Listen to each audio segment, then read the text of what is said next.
Aujourd'hui, les entreprises sont littéralement inondées de données. Ça vient de partout, tout le temps. Mais la grande question, c'est comment on fait pour transformer tout ce bruit, ce chaos numérique en quelque chose de clair, en une véritable stratégie? Eh bien, c'est exactement le parcours qu'on va faire ensemble. Allez, soyons honnêtes, c'est la question qui pique un peu. Pour beaucoup trop d'organisations, les données, c'est plus un brouillard épais qu'une lumière qui guide.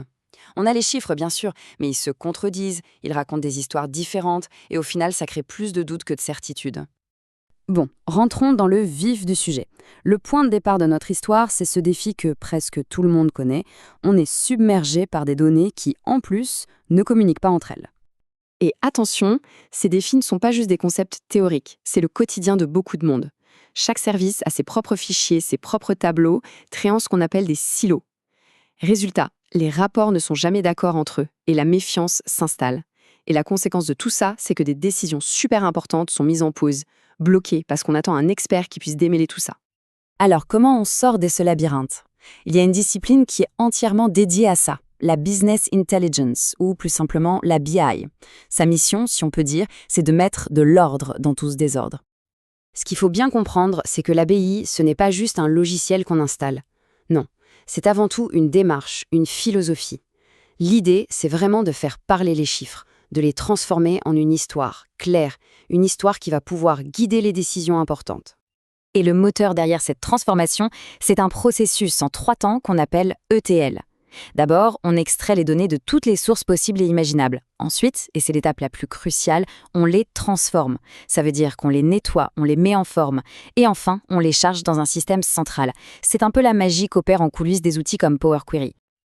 Passons maintenant à la partie la plus spectaculaire, celle que la plupart des gens voient.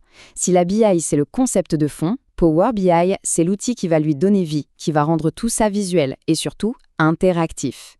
Cette phrase résume tout. C'est la base de la visualisation de données. Notre cerveau est câblé pour comprendre des images bien plus vite que des lignes de chiffres dans un tableau.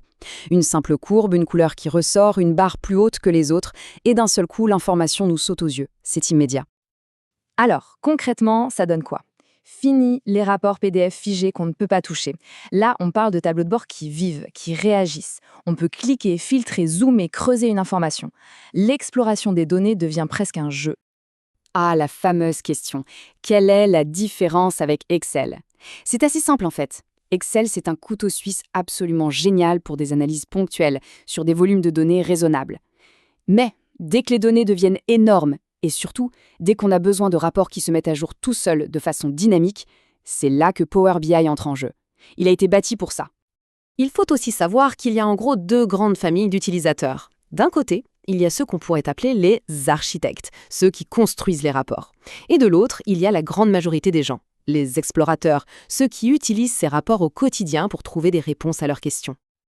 Et maintenant, si on tirait un peu le rideau pour voir ce qu'il y a derrière tout ça, parce que Power BI, en réalité, n'est qu'une pièce d'un puzzle beaucoup plus grand et plus puissant, la plateforme Microsoft Fabric. Et là, on parle d'un vrai changement de mentalité. Fini le temps où on devait assembler plein d'outils différents qui se parlaient plus ou moins bien. Fabric, c'est une plateforme unique, intégrée, qui gère la donnée du début à la fin.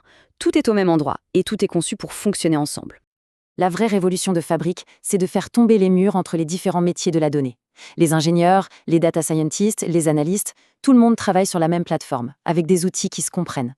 La collaboration devient enfin fluide et naturelle. Au cœur de Fabric, il y a un concept clé, One Lake. L'analogie de la bibliothèque est parfaite.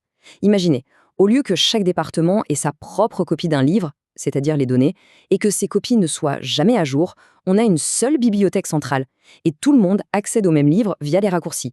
Ça garantit que tout le monde lit la même chose, la fameuse source unique de vérité, sans dupliquer les informations partout. Bon, on a parlé de concepts, d'outils, de plateformes, mais au fond, quel est le but de tout ça? La technologie, ce n'est qu'un moyen.